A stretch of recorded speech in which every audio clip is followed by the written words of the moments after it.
Di ujung lembah yang diselimuti kabut lembut, terletak sebuah desa kecil bernama Sinar Rimba. Desa itu dikelilingi oleh pepohonan tinggi menjulang, sungai jernih yang mengalir berkilau, dan udara yang wangi oleh bunga liar setiap pagi.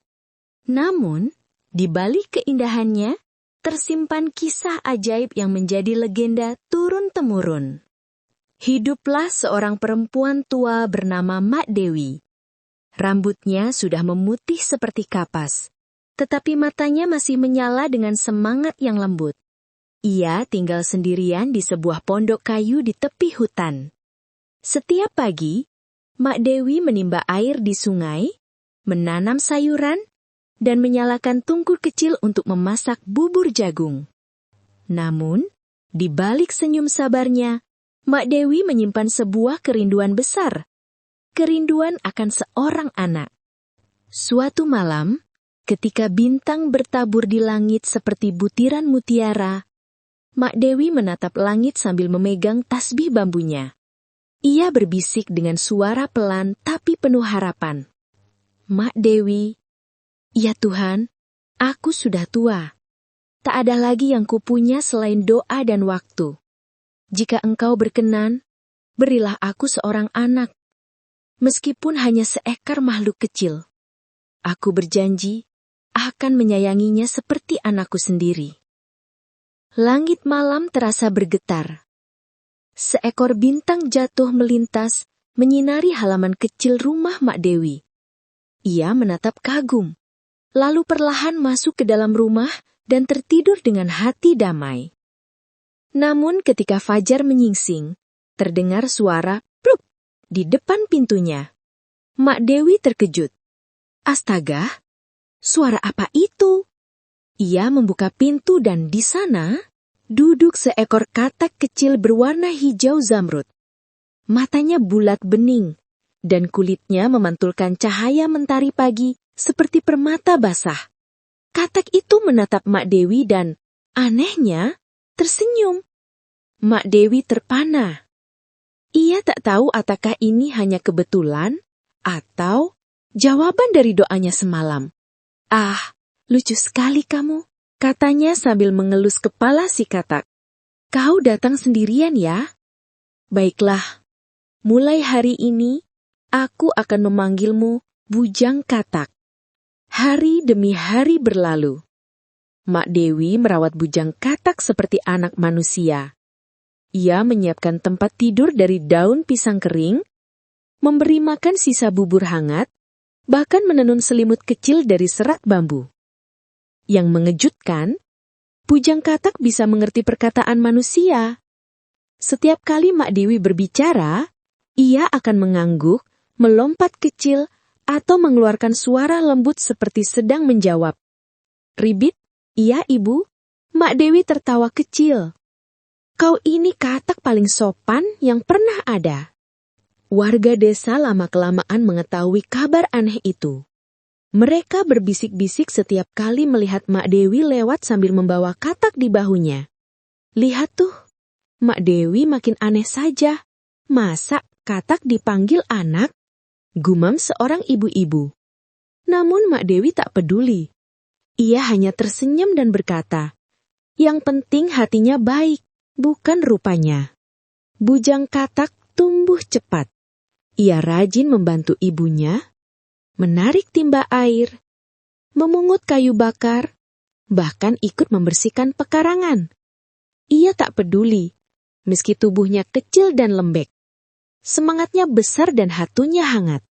Satu hari, ketika matahari sore memantulkan cahaya keemasan, Bujang Katak duduk di tepi sungai.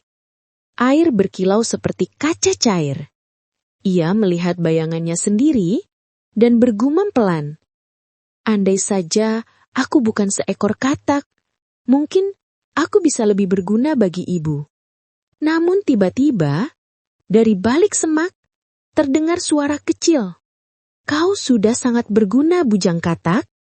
Itu suara angin timur, roh lembut penjaga hutan.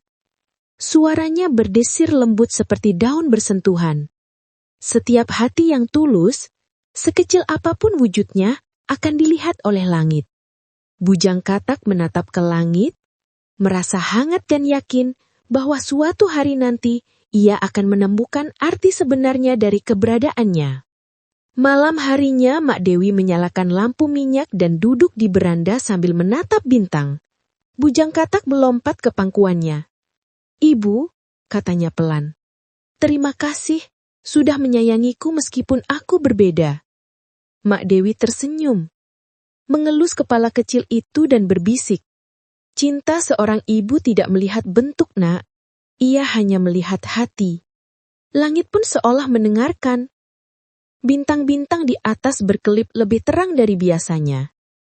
Dari balik pepohonan, terdengar lembut suara sungai yang mengalir seperti lagu pengantar tidur alam semesta. Dan sejak malam itu, Desa Sinarimba tak lagi sama.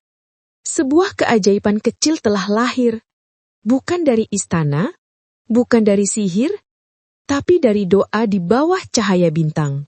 Pagi itu, cahaya mentari menembus celah-celah pepohonan Desa Sinarimba, memantulkan kilau keemasan di atas dedaunan basah. Embun menetes lembut seperti butiran kristal kecil. Di antara suara alam yang bersahutan, terdengar suara riang, suara Bujang Katak yang sedang bernyanyi. Hari-hari terus berjalan. Bujang Katak kini bukan lagi bayi kecil yang dulu ditemukan di depan rumah. Ia tumbuh menjadi sosok yang rajin, penuh semangat, dan ajaibnya semakin menyerupai manusia dalam tutur kata dan perasaannya. Setiap hari, ia membantu Mak Dewi tanpa mengeluh. Ia memikul air, menyapu halaman, dan bahkan membuat alat kecil dari bambu untuk menimba air lebih cepat. Mak Dewi tersenyum bangga. "Kau memang luar biasa, Nak.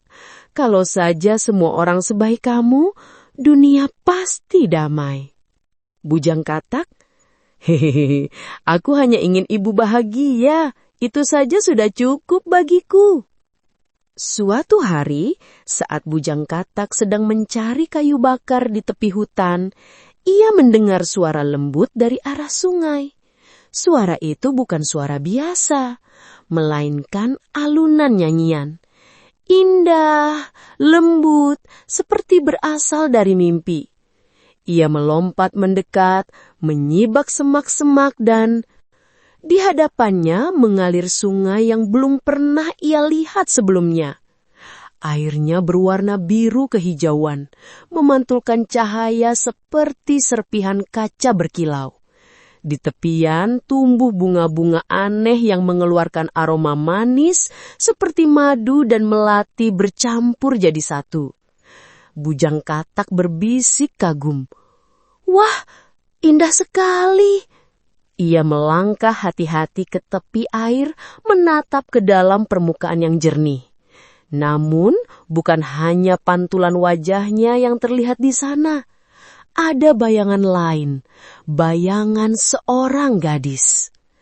Dari balik kabut tipis, muncul seorang gadis muda mengenakan gaun sederhana berwarna biru muda. Rambutnya panjang terurai, matanya bersinar lembut seperti sinar pagi. Ia sedang berlutut di tepi sungai, menolong seekor burung kecil yang terjatuh ke air. "Putri hati murni." "Tenanglah burung kecil, kau akan baik-baik saja." Bujang Katak terpana. Ia belum pernah melihat manusia secantik dan sebaik itu. Tanpa sadar, ia mendekat. Namun, ranting di bawah kakinya patah. Krik! Putri itu menoleh. Matanya membulat kaget. Seekor katak yang memakai kain kecil di pinggang seperti sabuk sedang menatapnya dari balik semak. Putri hati murni bertanya, "Oh, siapa atau apa kamu?" Bujang Katak gelisah. "Jangan takut, Tuan Putri. Aku tidak jahat. Aku hanya katak yang bisa bicara." Putri hati murni terkejut tapi tersenyum.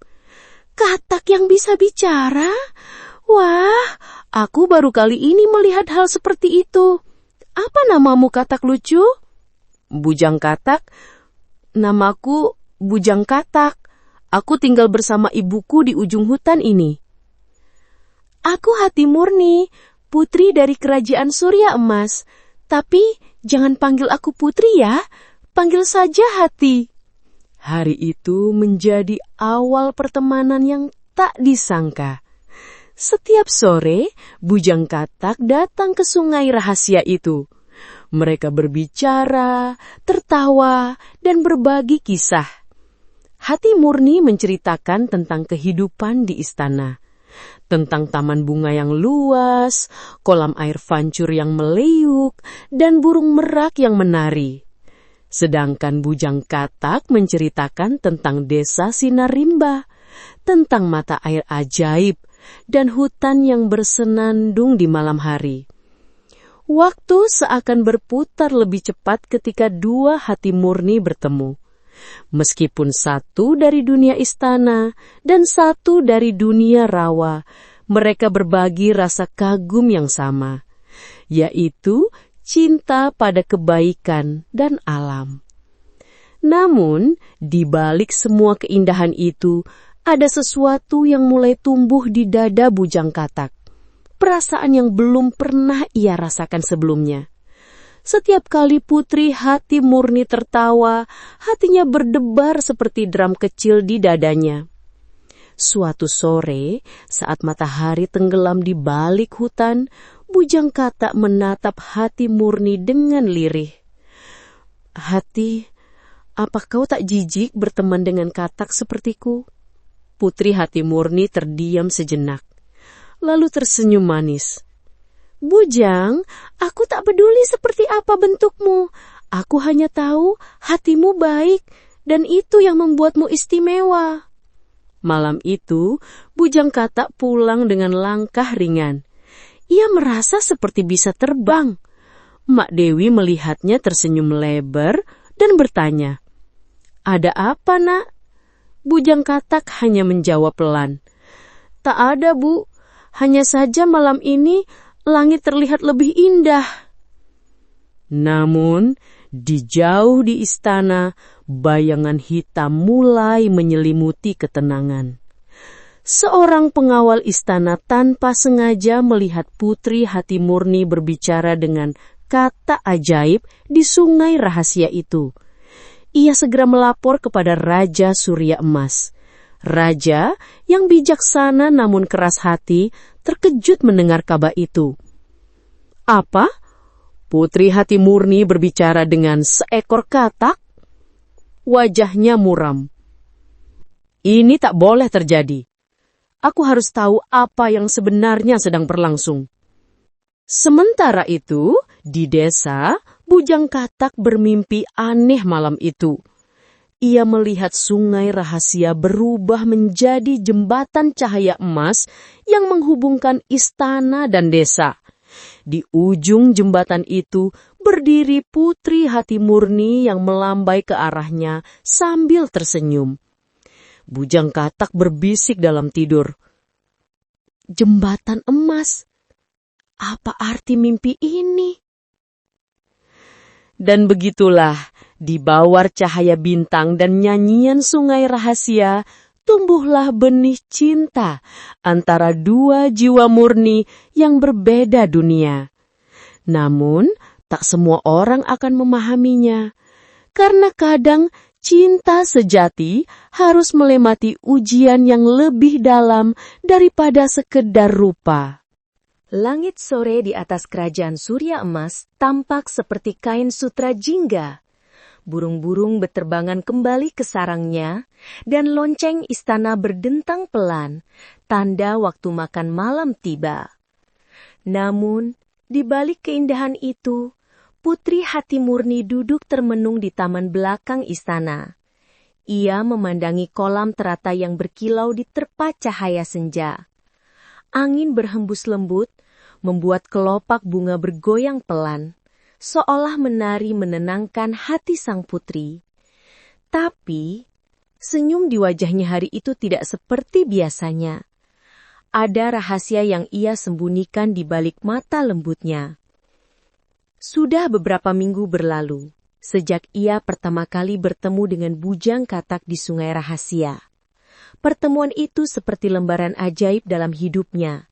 Sesuatu yang membuatnya merasa bebas, jujur, dan bahagia. Namun kini, setiap kali ia tersenyum, hatinya juga merasa was-was. Ia tahu ayahnya, Raja Surya Emas, mulai mencurigai sesuatu. Raja Surya Emas, dengan suara dalam, "Hati murni, ayah dengar kau sering pergi keluar istana tanpa pengawal. Kemana kau pergi, anakku?" Putri Hati Murni tenang tapi gugup. Hamba hanya berjalan-jalan ke taman ayahanda, menikmati udara segar." Raja Surya Emas menatap tajam. "Taman ataukah sungai di hutan?" Putri Hati Murni menunduk. Hatinya berdebar kencang. Bagaimana mungkin ia bisa menjelaskan bahwa ia berteman dengan seekor katak yang berhati manusia? Melihat wajah putrinya yang pucat, Raja Surya Emas menghela nafas panjang. "Hati Murni, aku hanya ingin kau berhati-hati. Dunia luar tidak seindah yang kau kira. Banyak makhluk aneh yang bisa menipu." Putri Hati Murni pelan, nyaris berbisik, "Tidak semua makhluk aneh itu jahat, ayah." Raja Surya Emas menatap putrinya dengan heran, tapi tak bertanya lebih jauh.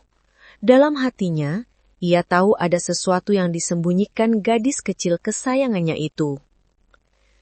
Sementara itu, di desa Sinarimba, Bujang Katak duduk di batu besar di tepi Sungai Rahasia. Angin malam berhembus lembut, air sungai memantulkan bulan yang bundar sempurna. Ia menatap bayangannya sendiri. "Apakah aku pantas, angin timur?" katanya lirih. Suara angin menjawab lembut, berdesir di antara dedaunan. "Ketulusanmu membuatmu pantas, Bujang Katak, tapi dunia belum tentu melihat dengan mata yang sama." Bujang Katak terdiam. Ia tahu maksud kata-kata itu. Ia sadar tidak semua orang akan bisa menerima dirinya, terutama seorang raja. Namun cinta yang tumbuh di antara mereka tidak bisa begitu saja padam. Setiap malam, Hati Murni menyelinap keluar lewat gerbang kecil di taman istana. Ia berjalan di bawah cahaya rembulan, menapaki jalan setapak menuju Sungai Rahasia. Dan di sana, selalu menunggu seseorang, Bujang Katak, dengan senyum tulus dan mata yang selalu berbinar setiap kali melihatnya datang. Putri Hati Murni tersenyum lembut. "Kau tahu, Bujang, setiap hari aku ingin datang ke sini lebih lama." Bujang Katak, "Dan aku selalu menghitung waktu untuk bertemu denganmu lagi, Hati." Mereka berbicara tentang banyak hal, tentang mimpi, tentang harapan, tentang dunia tanpa batas antara istana dan desa. Putri Hati Murni tertegun. "Jembatan itu indah sekali, Bujang. Andai bisa kulihat." "Suatu hari nanti, kau akan melihatnya," jawab Bujang Katak yakin. Namun malam itu berbeda. Saat mereka tertawa, bayangan gelap mengintip dari balik pepohonan. Seorang pengawal istana yang diperintah raja diam-diam mengikuti sang putri. Ia menatap dari jauh dan terkejut melihat Putri Hati Murni berbicara akrab dengan seekor katak. Ia berlari pulang ke istana, membawa kabar itu ke telinga Raja Surya Emas. "Paduka, ampun, hamba melihat Putri Hati Murni berbicara dengan seekor makhluk aneh di Sungai Rahasia." Raja Surya Emas terperanjat. "Apa katamu? Seekor makhluk?" "Benar, Paduka. Katak besar yang mengenakan kain kecil di tubuhnya. Dan dia berbicara." Raja terdiam, Matanya menatap keluar jendela ke arah hutan yang jauh. Ia menggenggam tongkat emasnya erat. "Kalau begitu," katanya dengan nada tegas, "besok aku sendiri yang akan pergi ke sungai itu." Keesokan harinya, Putri Hati Murni datang seperti biasa, tanpa tahu bahwa di balik pepohonan, sang raja dan para pengawal sedang bersembunyi. Ia berbicara lembut dengan Bujang Katak, bercerita tentang mimpi dan bulan yang indah malam tadi. Tapi tiba-tiba, "Cukup!" terdengar suara lantang dari balik pepohonan. Raja Surya Emas melangkah keluar. Putri Hati Murni terkejut dan menunduk. Bujang Katak hanya bisa membeku. Tubuhnya gemetar. Raja Surya Emas marah. "Jadi benar, putri kerajaan bersahabat dengan Katak? Apa kau sadar siapa dirimu, Hati Murni?" Putri Hati Murni berani tapi gemetar. "Ayahanda, dia bukan sembarang Katak. Dia berhati mulia, lebih manusia dari banyak manusia di dunia ini." Raja menatap Bujang Katak dengan tajam. "Kau, makhluk aneh, berani-beraninya mendekati darah bangsawan. Apa yang kau inginkan darinya?" Bujang Katak menunduk dalam. "Hamba tidak ingin apa-apa, tuanku. Hamba hanya ingin menjaganya tetap tersenyum." Suasana hening, hanya suara air sungai yang mengalir. Namun, meski hatinya lembut, Raja tetap tidak bisa mentoleransi hal itu. "Jika kau sungguh tulus, buktikan. Bangunlah jembatan emas yang menghubungkan istanaku dan desamu sebelum bulan purnama tiba. Jika kau berhasil, aku akan percaya padamu." Bujang Katak menunduk dalam. "Baik, tuanku. Hamba terima tantangan itu." Putri Hati Murni berusaha menahan air mata. Raja berbalik, pergi bersama para pengawalnya, meninggalkan keheningan di tepi sungai. Putri Hati Murni menangis terseduh-seduh. "Bujang, ini tidak adil." Bujang Katak dengan lembut, "Jangan menangis, Hati. Aku akan mencoba, karena aku percaya cinta sejati akan selalu menemukan jalan." Dan malam itu di bawah langit berawan, Bujang Katak menatap ke arah istana di jauhan. Matanya bersinar oleh tekad yang besar. "Jembatan emas, aku akan bangun, meski hanya dengan hati dan doa." Di bawah langit malam yang bertabur bintang, Bujang Katak menatap sungai rahasia yang mengalir tenang di antara dua dunia, dunia istana dan dunia desa. Airnya berkilau seolah memantulkan sinar harapan, tapi di hati Bujang Katak berkecamuk badai kegelisahan. Bagaimana mungkin seekor katak bisa membangun jembatan emas? Sebuah jembatan yang tidak hanya menghubungkan tanah dan air, tapi juga hati dua dunia yang berbeda. Ia tahu tugas itu bukan sekadar ujian, tapi penentuan nasibnya dan cinta mereka. Bujang Katak lirih. "Rembulan, saksikanlah. Aku akan berusaha demi hati murni." Malam demi malam ia bekerja. Dengan kaki kecilnya ia mengumpulkan batu sungai, daun kering, dan pasir emas yang ia temukan di dasar air. Setiap butir pasir ia himpun dengan sabar, lalu ia nyanyikan mantara kecil, nyanyian para leluhur desa Sinar Rimba yang dulu dipercaya bisa mengubah kebaikan hati menjadi kekuatan nyata. Bujang Katak menyanyi lirih. "Wahai sungai, wahai tanah, satukan niat, jadilah jembatan. Demi cinta yang tulus, demi hati yang suci, jadilah terang di antara dua dunia." Dan perlahan, di bawah sinar rembulan, keajaiban pun terjadi. Butiran pasir berkilau berubah menjadi emas murni. Bujang Katak terpana. Ia menatap tangannya yang bersinar. Tuhan hutan mendengar doaku, bisiknya penuh syukur. Namun, keajaiban itu tidak datang tanpa harga. Setiap malam ia bekerja, sebagian energinya hilang, suaranya melemah, dan tubuhnya mulai tampak pucat kehijauan. Tapi semangatnya tak padam. Sementara itu di istana, Putri Hati Murni tidak bisa tidur. Ia berdiri di balkon, menatap ke arah hutan, matanya mencari cahaya kecil di kejauhan. Putri Hati Murni lirih. "Bujang, apakah kau baik-baik saja?" Ia tahu tugas itu terlalu berat untuk ditanggung sendirian. Tapi ia juga tahu jika ia mencoba membantu, ayahnya akan murka. Maka setiap malam ia hanya bisa berdoa, menatap bulan purnama yang perlahan mendekat. Hari demi hari berlalu, dan pada malam ke-7, ketika bulan hampir sempurna, Bujang Katak kehabisan tenaga. Ia jatuh tersungkur di tepi sungai. Nafasnya tersengal, tubuhnya lemah. Tapi jembatan itu hanya separuhnya jadi. Ia menatap setengah jembatan yang berkilau di bawah cahaya malam. "Setengah, hanya setengah lagi," gumamnya. "Tapi aku tak kuat."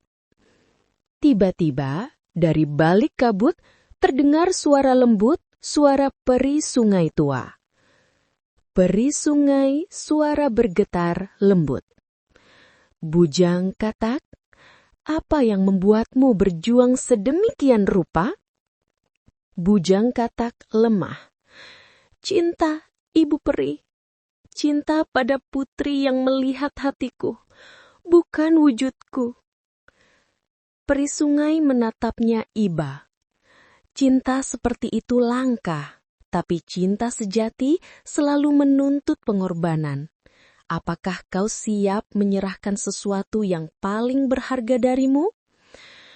Bujang Katak terdiam. Ia tahu yang paling berharga darinya adalah suaranya. Suaranya yang ia gunakan untuk bernyanyi dan berdoa. Suaranya yang membuat Putri Hati Murni tersenyum saat mendengarnya. Tapi tanpa ragu, ia mengangguk. "Jika dengan itu jembatan ini bisa selesai, aku rela."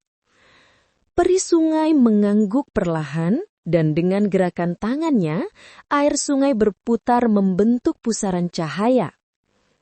Peri sungai, "Maka dengan suara yang kau korbankan, jembatanmu akan sempurna. Tapi ingat, setelah ini kau takkan bisa lagi berbicara." Bujang Katak tersenyum lemah. "Biarlah, yang penting ia tahu aku pernah berjanji menepati kata." Ia membuka mulutnya, bernyanyi untuk terakhir kalinya. Nada itu lembut, nyaris seperti bisikan, namun mengandung kekuatan yang luar biasa. Bulan bersinar, air berpadu, cinta suci, jembatan bersatu. Air sungai mendidih lembut, pasir emas berputar, dan dalam sekejap, jembatan emas itu terbentuk sempurna, menyambung antara dunia desa dan istana, memantulkan cahaya keemasan yang menyilaukan langit malam. Namun saat keajaiban itu terjadi, suara Bujang Katak menghilang. Ia menatap langit, lalu menunduk dengan senyum kecil. Keesokan harinya, kabar ajaib itu sampai ke istana. Rakyat dan pengawal berdatangan melihat jembatan emas yang kini terbentang indah. Raja Surya Emas sendiri datang, matanya membelalak tak percaya. "Ini luar biasa," gumamnya. "Bagaimana mungkin?" Di ujung jembatan berdiri Bujang Katak, tubuhnya lemah tapi matanya bersinar bahagia. Ia tidak berbicara, hanya menunduk hormat pada sang raja. Raja Surya Emas. Makhluk ini benar-benar menepati janjinya. Dan di antara kerumunan, Putri hati murni berlari mendekat, matanya berkaca-kaca. Ia berlutut di hadapan Bujang Katak. "Bujang, kau berhasil, tapi kenapa kau diam?" Bujang Katak tersenyum. Ia menunjukkan tenggorokannya, lalu hatinya, memberi isyarat bahwa ia telah kehilangan suaranya, tapi tidak hatinya. Putri hati murni memeluknya erat. Air matanya jatuh di kepala Bujang Katak, dan tetes itu bersinar seperti mutiara. Tiba-tiba, cahaya emas menyelimuti tubuh Bujang Katak. Bentuknya mulai berubah. Dari seekor katak menjadi seorang pemuda tampan, berpakaian sederhana namun berwibawa. Raja dan seluruh rakyat tertegun. Putri hati murni memandangi wajah itu dengan terkejut. Namun di baliknya, ia tahu, "Itu kau, Bujang?" Pemuda itu menunduk. Meskipun tanpa suara, matanya berbicara bahwa cinta sejati telah membebaskannya. Dan malam itu, jembatan emas bukan hanya menjadi penghubung dua dunia, tapi juga menjadi simbol bahwa ketulusan hati bisa mengalahkan rupa, kekuasaan, dan segala perbedaan. Namun kisah mereka belum berakhir. Sebab setiap cinta sejati akan selalu diuji sekali lagi. Dan ujian terakhir mereka akan datang dari bayangan masa lalu yang tak terduga. Angin senja berhembus pelang di atas jembatan emas yang bersinar keemasan. Burung-burung kecil beterbangan dan di kejauhan lonceng istana berdentang riang. Hari itu menjadi hari paling bahagia bagi seluruh negeri, karena keajaiban telah terjadi. Bujang Katak yang kini menjelma menjadi pemuda tampan, dan putri hati murni yang berhati lembut, akhirnya resmi dipersatukan. Istana dihiasi bunga-bunga hutan, sungai memantulkan warna cahaya matahari sore, dan rakyat bersuka cita menyambut pesta besar itu. Namun di balik gemuruh kegembiraan itu, tersisa satu bayangan hitam yang belum sepenuhnya sirna.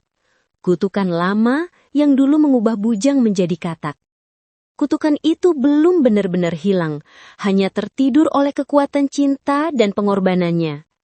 Dan malam itu, kutukan itu mulai berbisik kembali. Malam sebelum pernikahan, Bujang duduk di tepi jendela, menatap jembatan emas yang kini tampak tenang diterangi cahaya bulan. Ia menutup matanya, mengingat setiap momen perjuangannya, dua ibunya, pengorbanannya, dan tatapan hangat hati murni. Namun tiba-tiba, dari dalam bayangan muncul kabut tipis berwarna ungu. Suara berat bergema dari dalam kabut itu. Suara tua, serak dan dalam. "Jadi, kau pikir cinta bisa mematahkan kutukan?" Bujang terperanjat. Dari balik kabut, muncul sosok penyihir rimba kelam. Perempuan tua berjubah daun kering dengan tongkat yang berkilau samar. Dialah yang dahulu mengutuk Bujang menjadi katak, karena keserakahan manusia terhadap emas. Penyihir itu menatap tajam. "Kau melanggar perjanjian. Kutukanku hanya akan hilang jika kau tidak pernah mencintai seorang putri kerajaan.